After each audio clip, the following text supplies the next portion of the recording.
आज मी आयुक्तांना, कलेक्टर, महानगरपालिका आणि काही आमचे शासनाचे काही अधिकारी त्यांना घेऊन इथं पाहणी केली। विशेषतः आपल्या महात्मा फुले वाडा आणि ज्ञानज्योती सावित्रीबाई फुले स्मारक इकडच्या बाजूला जवळपास 2.5 एकर जागा आहे। तिथं ऑलरेडी महिलांना ट्रेनिंग वगैरेचं काम चाललेलं आहे। ऑडिटोरियम पण तिथं आहे आणि इथला जो वाडा आहे जो आपल्या मागं आहे तो महात्मा फुले वाडा माझ्या माहितीप्रमाणे राष्ट्रपती शंकरदयाळ शर्मांनी 1993 मध्ये त्या स्मारकाचं उद्घाटन केलेलं होतं। त्याच्यानंतरच्या काळामध्ये बरेच बदल होत गेले आणि आता आमचं सगळ्यांचं हे मत आहे, त्याच्यामध्ये भुजबळ साहेब असतील, सरकार असेल, मुख्यमंत्री, उपमुख्यमंत्री, आम्ही सगळेच त्याच्यामध्ये आलो।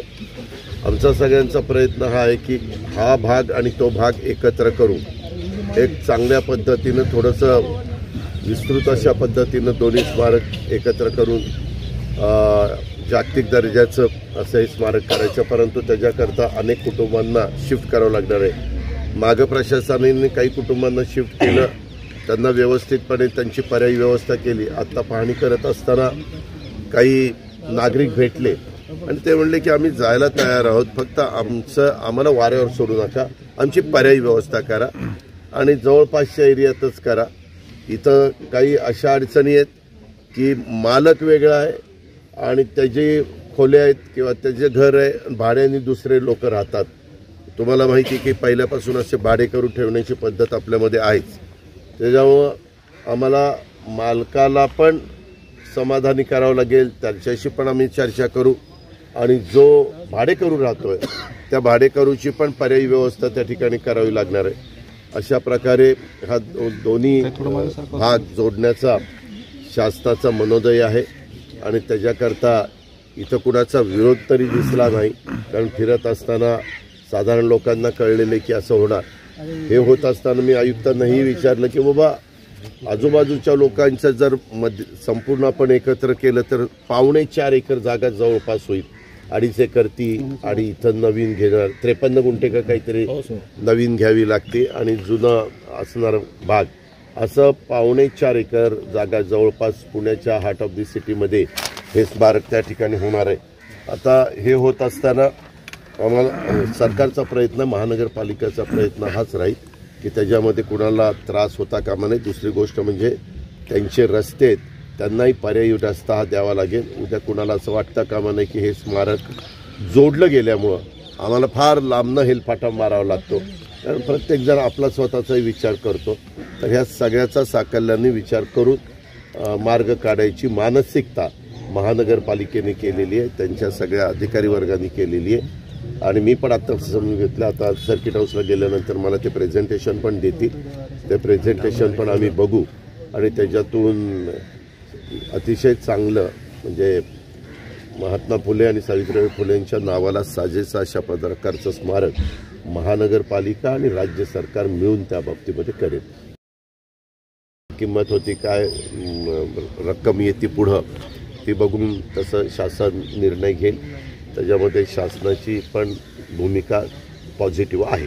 दादा भिडेवाड्याची पण आपण पाहणी केली सर? हो, नाही भिडेवाड्याचं मी सकाळी सांगितलं। भिडेवाड्याच्या संदर्भात आपल्याला सगळ्यांना माहिती आहे ती जागा मात्र फार कमी आहे, 3.25 गुंठेच जागा आहे आणि समोर आपला रस्ता आहे जिथं आपला दगडूशेठ हलवाई गणपतीचं मंदिर आहे, त्या मंदिराच्या बरोबर साधारण समोर ते येतं। त्यामुळे चारही बाजूला सेटबॅक सोडावं लागतील। ते करून आयुक्तांनी मागाशी मला सांगताना सांगितलं जवळपास 14 मजले वर जावं लागेल। आता इतके मजले जाण्यात काही अर्थ नाही, त्याचं म्हणजे उभा फारच कमी रुंदीचं ते होईल। त्यापेक्षा किती रुंदीचं केलं, 6 मजली जावं, 7 मजली जावं वाटताना तर ते बाहेर हेरिटेज स्ट्रक्चर वाटलं पाहिजे। आतमध्ये मात्र मग शाळा भरत असताना सगळ्यांना म्हणजे विद्यार्थ्यांना टीचिंग नॉन टीचिंग स्टाफला सगळ्या सुविधा तिथं देता आल्या पाहिजे।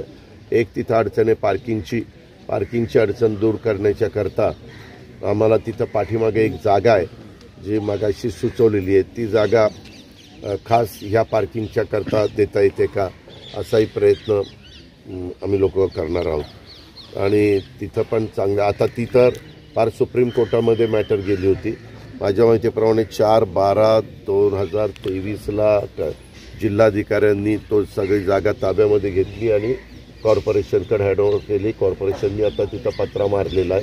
आता तिथं ज्यांनी हायकोर्टात गेले, जे कोणी सुप्रीम कोर्टात गेले, तिथं न्यायव्यवस्थेने जो काही न्याय द्यायचा आहे तो दिलेला आहे. त्याच्यामुळे तिथं आता कुठली अडचण राहिलेली नाही. शाळा शक्य आहे दादा तिथं, कारण खूप आता बघू, तिथं 100 वर्षापूर्वीची शाळा होती. सुरुवात ज्ञानज्योती सावित्रीबाई फुलेंनी तिथं न केली, क्रांतिज्योती सावित्रीबाईंनी. त्याच्यामुळं त्यांना एक आठवण पण राहिली पाहिजे पुढच्या अनेक पिढ्यांना, इथं विशेषतः मुलींना, की आपल्याला पहिल्यांदा मुलींची शाळा क्रांतिज्योती सावित्रीबाई फुलेंनी सुरू केली. अशा पद्धतीनं या सगळ्या गोष्टी त्या बाबतीमध्ये होती. म्हणून ज्ञानज्योती सावित्रीबाई फुलेंची चांगल्या पद्धतीनं तिथं शाळा करायची. आता मी आयुक्ताला विचारलं की आपण त्यांच्या नावाने ती शाळा सुरू करतोय, त्यावेळेस काही तज्ज्ञांचा पण आम्ही सल्ला घेणार आहे, किंवा तुम्ही जर त्या क्षेत्रातले तज्ज्ञ असाल किंवा तुमचं काय मत आहे, यांचं काय मत आहे, आणि इतरांची वेगवेगळ्यांची मतं घेऊन त्याच्यात जो चांगला पर्याय होईल, ऑप्शन 1, ऑप्शन 2, ऑप्शन 3, ऑप्शन 4 असे 4-5 हेरिटेजचं काम करणारे आता आपल्या पुण्यामध्ये देखील बऱ्यापैकी हेरिटेजचे कामं करणारे लोक आहेत. आपलं पाठीमागे तुम्हाला आठवत असेल आपलं विभागीय आयुक्त कार्यालय आपण त्यांच्याकडनं करून घेतलं. आता ससूनची काही कामं त्यांच्याकडनं चाललेली आहे. मध्ये भाऊसाहेब रंगारी आपलं जो 5 मानाच्या गणपतीपैकी एक आहे, त्यांनी पण फार सुंदर काम मी मध्ये गेलो होतो पाहायला. चांगलं काम केलेलं आहे. ते हेरिटेज काम करणाऱ्या आर्किटेक्टलाच दिलेलं होतं. अशा प्रकारे कॉर्पोरेशन राज्य सरकार मिळून ह्याच्यामध्ये पुढाकार घेईल. दादा डीपीडीसीची बैठक घेतो, काळजी करू नका. काही तुम्ही काळजी करू नका. साधारण महाराष्ट्रामध्ये 36 जिल्हे आहेत. 36 जिल्ह्यामध्ये वेगवेगळ्या भागामध्ये जसं सूत्र ठरवलेलं आहे त्या सूत्राप्रमाणे होईल. सोलापूरला राधाकृष्ण विखे पाटलांनी सूत्र ठरवलं होतं 3 पक्षाला साधारण कशा पद्धतीने द्यायचं, तशाच प्रकारचं सूत्र मी इथं ठरवलं आहे. माझी परवा चंद्रकांत दादा पाटलांची पण चर्चा झालेली आहे आणि आपल्याला खमंग बातम्या मिळणार नाही अशी काळजी.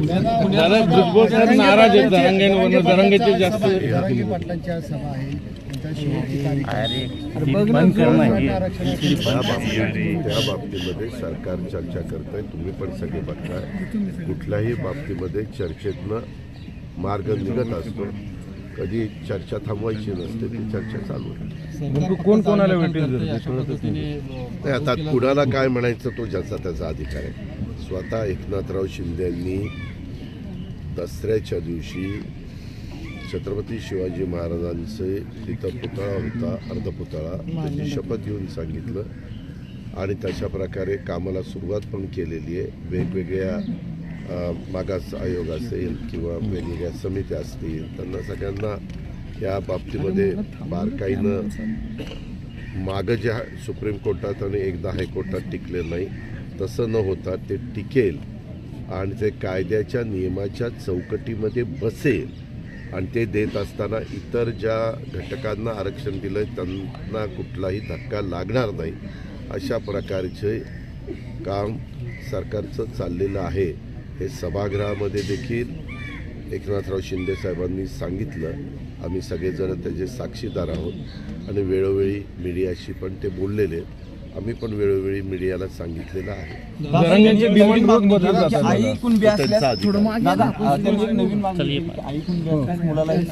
कुणी काय मागणी करावं हा ज्याचा त्याचा अधिकार आहे.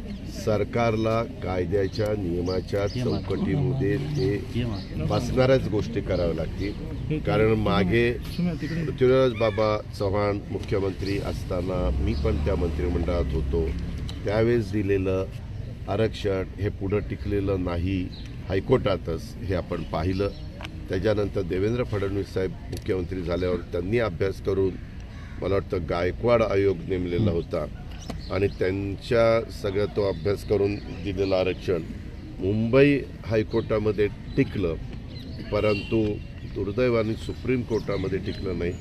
शेवटी न्यायव्यवस्था कायद्याच्या नियमाचा वकिलांनी वेगवेगळ्या प्रकारची भूमिका मांडलेली असते, त्या सगळ्याचा विचार करूनच निर्णय देत असतं.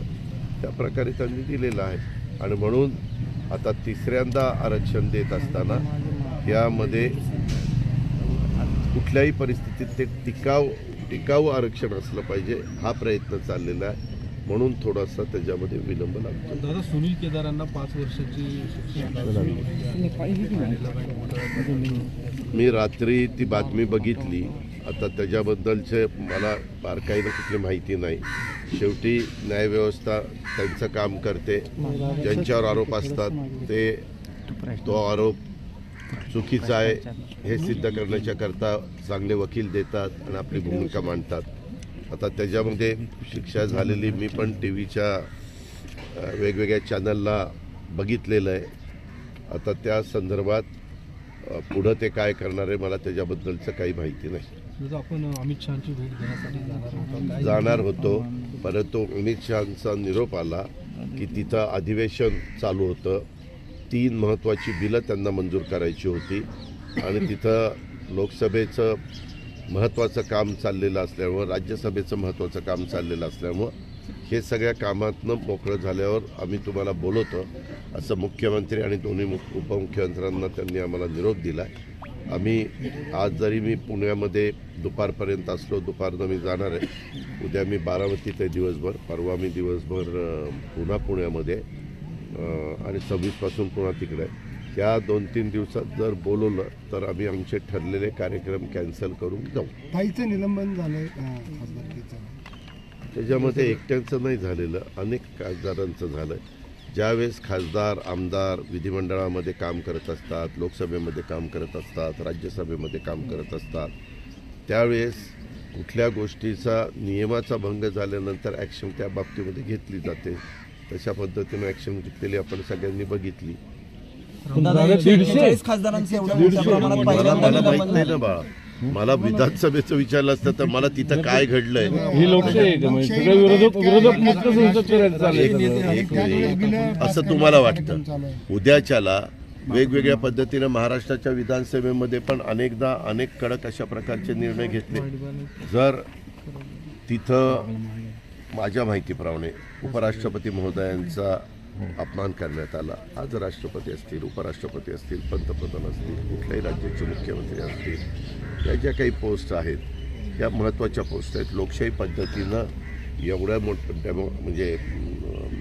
मोठ्या भारतामधनं निवडून गेलेले ते सगळे लोक असतात आणि ते आपलं काम योग्य पद्धतीनं करत असतात. कारण ज्यावेळेस एवढा मोठा समाज त्यांच्या पाठीशी उभा राहतो आणि त्यांच्या विचाराच्या लोकांना निवडून देतो, याचा अर्थ कुठंतरी जनाधार हा त्यांनी मिळवलेला असतो आणि त्याच्यात ती व्यक्ती उपराष्ट्रपती महोदय देखील अतिशय व्यवस्थितपणे आपलं स्वतःचं काम पार पाडतात.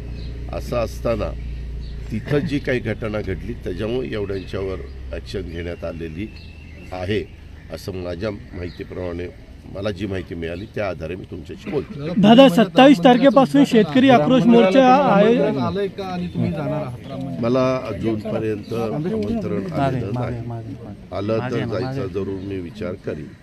कारण आपण कुठंही मंदिर, आता सकाळी मी आलो तिथं आपलं श्रीमंत दगडूशेठ हलवाईचं मंदिर आहे. आपण तिथं गेलो, दर्शन घेतलं, दर्शन घेऊन कामाला लागलो. ही आपली पद्धत आहे, ही आपली परंपरा आहे. आपण कुठंही गेलो तरी मी तरी सर्व धर्म समभाव मानणारा कार्यकर्ता आहे.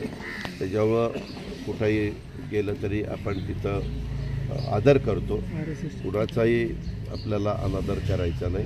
प्रत्येकाची भक्ती असते, प्रत्येकाचे कुठं ना कुठं एक त्यांना मनापासून वाटतं श्रद्धा असते. त्या श्रद्धेला कुठंही आपल्याला दुखवायचं नाही. दादा, आरक्षणाची जातन्याय जनगणनेला विरोध आहे आणि सगळ्यांची मागणी तीच आहे. मग मार्ग कसा नाही रे बाबा, तुझा दुसरी बातमी ऐकतच नाही. त्यांनी सांगितलं ना की आमची मागणी ते घेतल्या पाहिजे जनगणना झालं की नाही. नितीन गडकरी काल म्हटले की कोण कुठल्या पक्षात सध्या जाईल तो त्यांचा अधिकार आहे.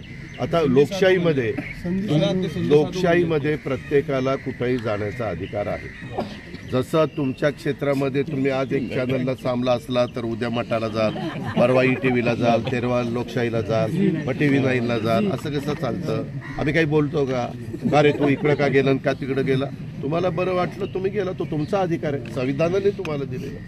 त्याच्यामध्ये चुकीचं काही नाही. जसं तुमच्या क्षेत्रात आहे तसं आमच्या राजकीय क्षेत्रामध्ये असंच आहे. तत्व नाही का? तत्व कशाची गुंडाळली? हे दोन्ही तुलना कशी होणार? नाही तत्व आम्ही कशी- नोकरी एक मिनिट. जातो. तत्व गुंडाळी उगीच काहीतरी तो प्रश्न विचारून दचमा करू नको. अजिबात तशा पद्धतीने तत्व कोणी गुंडाळलेले नसतात. आजपर्यंत तू जर देशाचं स्वातंत्र्य मिळाल्यापासूनचा इतिहास बघितला तर वेगवेगळ्या पद्धतीनं वेगवेगळ्या घटना घडल्या. इंदिराजींनी पण आणीबाणी आणली, त्याच्यानंतर काय घडलं, वेगवेगळ्या विचाराची लोक हे एकत्र आलेले तुम्ही बघितलं ना. त्याच्यातनं जनता पक्ष स्थापन झाला. त्यावेळेस तत्व कुठे गेलेली होती? त्या वेळेसची राजकीय परिस्थिती बघून निर्णय जगाच्या पातळीवर पण घेतले जातात, देशाच्या पातळीवर पण घेतले जातात, राज्याच्या पातळीवर पण घेतले जातात. तत्व नाही का? तत्व कशाची गुंडाळली? हे दोन्ही तुलना कशी होणार? नाही तत्व आम्ही कशी- नोकरी एक मिनिट. जातो. तत्व गुंडाळी उगीच काहीतरी तो प्रश्न विचारून दचमा करू नको. अजिबात तशा पद्धतीने तत्व कोणी गुंडाळलेले नसतात. आजपर्यंत तू जर देशाचं स्वातंत्र्य मिळाल्यापासूनचा इतिहास बघितला तर वेगवेगळ्या पद्धतीनं वेगवेगळ्या घटना घडल्या.